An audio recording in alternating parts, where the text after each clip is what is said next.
धर्मशाला में चल रहे शीतकालीन सत्र के दूसरे दिन भाजपा विधायकों ने सरकार के खिलाफ मोर्चा खोल दिया है। विधायक क्षेत्र विकास निधि जारी न होने के विरोध में बीजेपी विधायकों ने विधानसभा परिसर के बाहर जोरदार हंगामा किया। भाजपा विधायकों ने हाथों में तख्तियां लेकर नारेबाजी की और सरकार पर गंभीर आरोप लगाए। नेता प्रतिपक्ष जयराम ठाकुर ने कहा कि हम चुने हुए विधायक हैं, बजट में प्रावधान है, स्वीकृतियां भी भेजी जा रही हैं, लेकिन ट्रेजरी पर रोक क्यों है, ये सवाल उठाए गए हैं।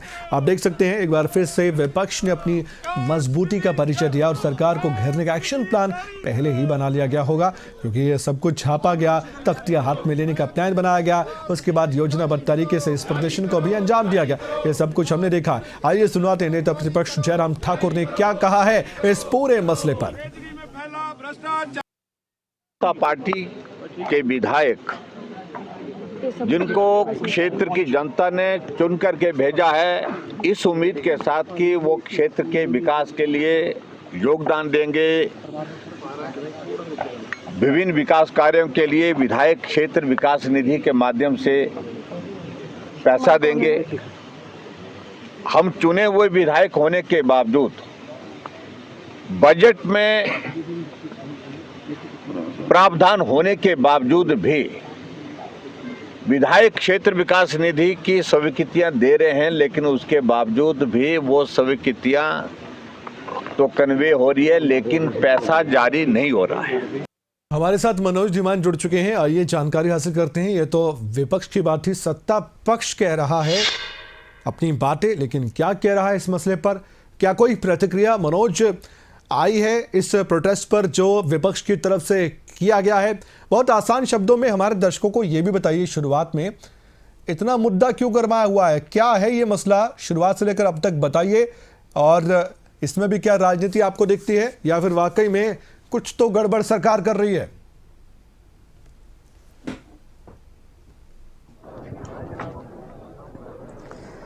बिल्कुल कमल, देखिए आज हिमाचल प्रदेश के विधानसभा शीतकालीन सत्र का दूसरा दिन है और दूसरे दिन विपक्ष सेशन में जाने से पहले जो है वो अपने अपोजिशन लाउंज से लेकर के विधानसभा परिसर के मुख्य गेट तक जो है वो हाथों में तख्तियां लेकर के प्रदर्शन करके नारेबाजी करते हुए पहुंचे और वहां पर उन्होंने आरोप लगाया है कि जो विधायक क्षेत्र निधि का जो जारी होनी है राशि, वो राशि जारी नहीं हो पा रही है, क्योंकि देखिए काफ़ी लंबे समय से जो है वो ट्रेजरी में पैसा नहीं है। ऐसा जो है नेता प्रतिपक्ष जयराम ठाकुर कहते हुए नजर आए हैं। उन्होंने सीधा सीधा कहा है कि जब विधायकों की विधायक निधि उन तक नहीं पहुंचेगी तो वो जनता के विकास कार्यों में कैसे लगा पाएंगे। हालांकि उन्होंने ये भी कहा कि ट्रेजरी से सिर्फ 10,000 रुपए तक ही जो निधि है वो दी जा सकती है, तो इस पर भी सवाल जो है नेता प्रतिपक्ष जयराम ठाकुर ने उठाया है।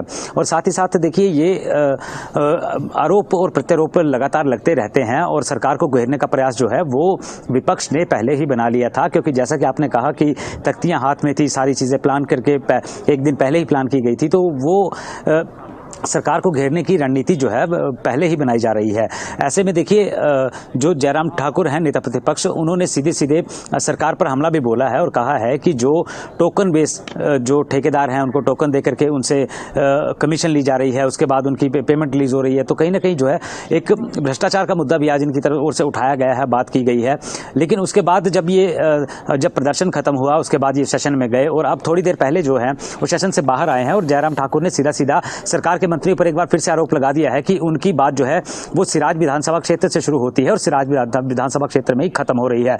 क्योंकि साथ ही साथ जयराम ठाकुर ये भी कहते हुए नजर आए कि जो भाषा है उसका सीधा प्रयोग नहीं किया जा रहा, कुछ ऐसे शब्द बोले जा रहे हैं जिनको कोई सुन नहीं सकता, सहन नहीं कर सकता। और जयराम ठाकुर ने ये भी बताया कि उन्होंने ये बात जो है स्पीकर महोदय के सामने भी रख दी है कि ऐसे शब्दों को जो है वो शब्दावली से हटा देना चाहिए और मर्यादा में रहकर जो है सरकार के मंत्रियों को जो है वो बात करनी चाहिए। तो और भी ज्यादा ये मुद्दा अब गरमा सकता है कमल, क्योंकि जयराम ठाकुर ने एक और बात कही है कि जो धारा 118 के तहत जो जमीन है उसके नीचे से जो फाइलें कौन रिलीज कर रहा है, किस तरह से उसमें गड़बड़ घोटाला हो रहा है, उस पर भी पर्दा जो है वो फाश होगा। यानी कि पर्दा फाश होने की बात जो है वो जयराम ठाकुर ने कह दी है, लेकिन अभी कब होगा ये आने वाला वक्त बताएगा। लेकिन आज भी गहमा गहमी का माहौल जो है वो विधानसभा सेशन में बना हुआ है और अभी लंच ब्रेक के लिए जो है वो सभी बाहर आए हैं। लंच ब्रेक के बाद फिर से सेशन शुरू होगा और फिर से जो है वो गहमा गहमी देखने को मिल सकती है। कमल, सत्ता पक्ष की तरफ से कोई प्रतिक्रिया आई है इस प्रोटेस्ट पर? क्योंकि सीधे सीधे विपक्ष तो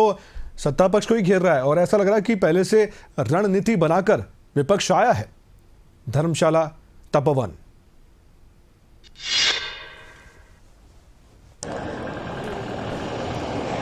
बिल्कुल कमल, देखिए सेशन शुरू जब हुआ था उस वक्त सभी विधायक और मंत्री जो हैं वो सेशन के अंदर चले गए थे और अभी तक जो है वो बाहर नहीं निकले हैं। जैसे ही बाहर निकलेंगे तो उनसे प्रतिक्रिया ली जाएगी कि आखिर जो सत्ता पक्ष पर जो विपक्ष हावी हो रहा है उसको रोकने के लिए आपकी तरफ से क्या जवाब है, किस तरह आप उसको रोकेंगे और क्या आपकी द्वारा जो है वो रणनीति बनाई गई है और जिस तरह से विपक्ष सवाल कर रहा है तो उसका जवाब आपके पास है या नहीं है। लेकिन अभी जो सेशन शुरू होगा तो 2 बजे के करीब जो है ये सेशन दोबारा शुरू होगा तो भी फिर गहमा गहमी देखी जा सकती है और उसके बाद जब सेशन खत्म होगा उसके बाद ही जो है स्पीकर और मुख्यमंत्री बाहर आएंगे तो उनसे बात की जाएगी। फिलहाल अभी तक जो है वो सेशन थोड़ी देर के लिए रोका गया है, लंच ब्रेक दिया गया है, उसके बाद जो है वो सेशन दोबारा फिर शुरू हो जाएगा और फिर से गहमा गहमी का माहौल यहाँ देखने को मिलेगा। कमल, पहले दिन के बाद दूसरे दिन पर विधानसभा की कार्यवाही आ चुकी है। मनोज, आगे आगे जैसे विधानसभा की कार्यवाही बढ़ेगी, सत्र बढ़ेगा, तो क्या लगता है कि सत्ता पक्ष और विपक्ष की रणनीति किस तरीके की दिखाई देने वाली है? क्योंकि विपक्ष ने तो अपने तेवर तीखे दिखा दिए हैं, लेकिन सत्ता पक्ष के पास भी तो जवाब होगा और उनको मालूम तो होगा कि विपक्ष उनको जरूर घेरेगा। और क्या पहले की तरह ही केंद्र में मोदी सरकार के नाम पर विपक्ष में हिमाचल में बैठे बीजेपी को घेरने का प्लान भी सत्ता पक्ष के पास जरूर होगा? और कौन कौन से मुद्दे ऐसे हैं जो ज्यादा आपको नजर आ रहे हैं इस शीतकालीन सत्र में, जिन पर ज्यादा बात हो रही है? बहुत संक्षेप में मनोज, इन सवालों के जवाब मैं आपसे लेना चाहता हूं।